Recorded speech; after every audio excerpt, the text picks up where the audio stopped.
Hi students, welcome to Chapter 18, the last in Abnormal Psychology, covering law, society, and the mental health profession. In this chapter, we look at psychological dysfunctioning of an individual that does not occur in isolation, because we know that all behavior occurs in these larger social contexts, and clinical scientists and practitioners do not conduct their work in isolation either. Two social institutions have a strong impact on the mental health profession. This is the legislative and judicial systems, collectively called the legal field. There are distinct aspects, psychology in the law and the law in psychology. And then there is forensic psychology, which intersects between the mental health field and the legal and judicial systems. And forensic psychologists, for example, conduct custody evaluations and testify in court and things of that nature. To arrive at just and appropriate punishments, the courts need to know whether defendants are responsible for committing crimes and capable of defending themselves in court. And these determinations are guided by the opinions of the forensic psychologists.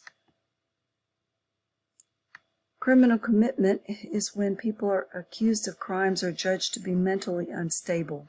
They're usually sent to a mental institution for treatment. They may be mentally unstable at the time of the crime, and if they're found not guilty by reason of insanity, they're committed until improved enough to be released. If they're mentally unstable at the time of trial, they are committed until competent to stand trial. There's differing views of judgments of mental instability. These judgments tend to be sometimes loopholes versus a just legal system that allows for extenuating circumstances such as mental instability. Just kind of depends on your perspective, what you believe. The practice of criminal commitment differs from country to country. In our country, insanity is a legal term. The defendant may have a mental disorder but not qualify for a legal definition of insanity. And there are some tests that are used to try to determine this particular situation. In 1955, the American Law Institute developed a test that combined aspects of the McNaughton or irresistible impulse and Durham tests. And in 1983, the American Psychiatric Association recommended a return to McNaughton. So now this is used in all cases in federal courts and in about half of state courts, except Idaho, Kansas, Montana, and Utah, which have done away with the insanity plea. During most of U.S. history, a successful insanity plea amounted to a long-term prison sentence, but today offenders are released earlier because there's greater effectiveness of drug therapies and other treatments in institutions. There's a growing reaction against extended institutionalization and greater emphasis on patient rights. Regardless of their state of mind at the time of a crime, defendants may be judged to be mentally incompetent to stand trial, as mentioned earlier. The requirement ensures that defendants understand the charges they are facing, and they can work with their lawyers to present an adequate defense. This standard of competence was specified by the U.S. Supreme Court in 1960. When the issue of competence is raised, the judge will order a psychological evaluation, and then when found incompetent, there's assignment to a mental health facility until competent to stand trial. Every year in our country, large numbers of people with mental disorders are involuntarily committed to treatment. Typically, they are committed to mental institutions, but 46 states also have a form of outpatient civil commitment, and these laws have been controversial since they were put in place. Generally, the U.S. legal system permits involuntary commitment of individuals who are considered to be in need of treatment and dangerous to themselves or others. They may be suicidal or reckless and put others intentionally or unintentionally at risk. The state's authority to do this rests on its duties to protect the interests of the individual and of society. This is the principle of parens patriae, the parent of the country, which is kind of cited, and then also the principle of police power.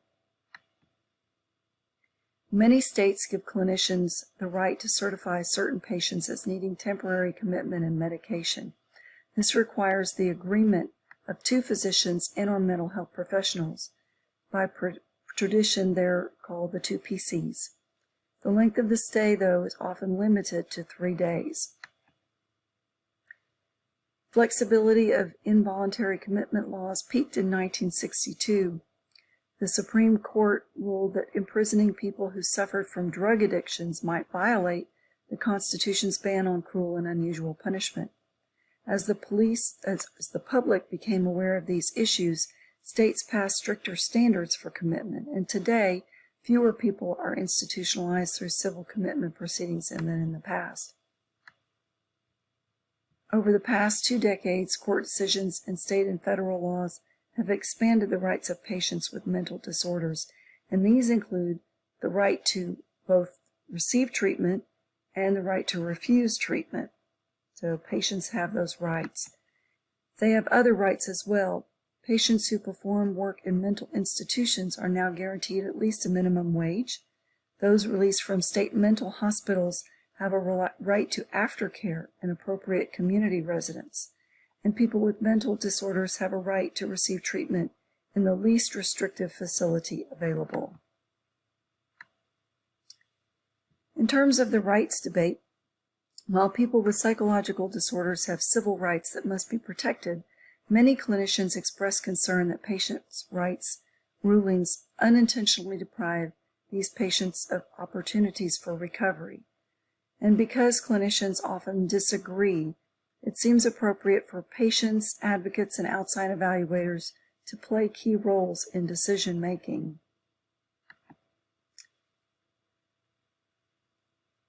There are other ways that the clinical and legal fields interact. During the past 25 years, the paths of mental health and legal professionals have crossed in 4 key areas: malpractice suits, professional boundaries, jury consultation, and psychological research of legal topics. We have ethical principles also that guide mental health professionals that are worth mentioning. Each profession has its own code of ethics. The code of the American Psychological Association is typical of many others, and it's highly respected. This code says that psychologists are permitted to offer advice. They may not conduct fraudulent research, plagiarize the work of others, or publish false data. Psychologists must acknowledge their limitations as well.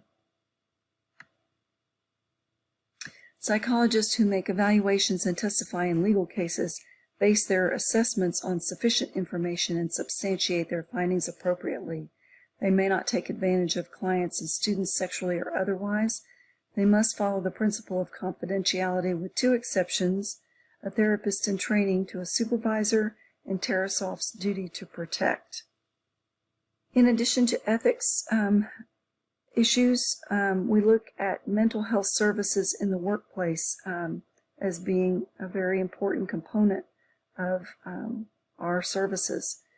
Mental health professionals interact with the business and economic fields, and according to numerous surveys, work is the leading source of stress for people. 60% of absences from work are stress-related, and there are 2 means of providing mental health care in the workplace that have developed because of that: employee assistance programs and stress reduction and problem-solving seminars. Governmental economic decisions may influence the clinical field's treatment of people with severe mental disorders. We have talked about the deinstitutionalization movement and premature release of hospital patients into the community as an example of this.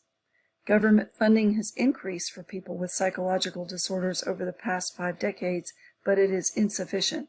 Only 64% of mental services covered by the government are covered by the government, and the rest are covered by patients and private insurance companies. There's a large economic role of private insurance companies that has had a significant effect on the way clinicians have to practice. These include managed care programs and peer review systems. And managed care will often limit the number of sessions that can be provided, and peer review systems will often limit or define the type of treatment that can be provided. Insurance reimbursements for mental disorders are lower than those for psychological disorders, or physical disorders, rather. Technology and mental health is another context that we can talk about. Changing technology has had positive and negative effects on the mental health field. There are new triggers for the expression of abnormal behavior online, new psychological disorders such as internet use disorders, abnormal exhibitionistic behavior and social networking impact, and additions to clinical treatment. These are some of the positive things like computerized intervention programs, internet-based support groups, smartphone mental health apps, and wearable monitoring devices. Telemental health is provided routinely now, and mental health information websites abound.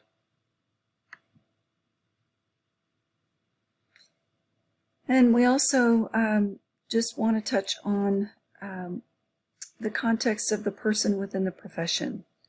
All of the clinical researchers and practitioners in the mental health profession not only influence and are influenced by other institutions, but are also closely tied to their personal needs and goals. Clinicians bring to their work a set of psychological issues that may, along with other important factors, affect how they listen and respond to clients. And many go to therapy themselves. It is not uncommon, and it is something that is encouraged in graduate training.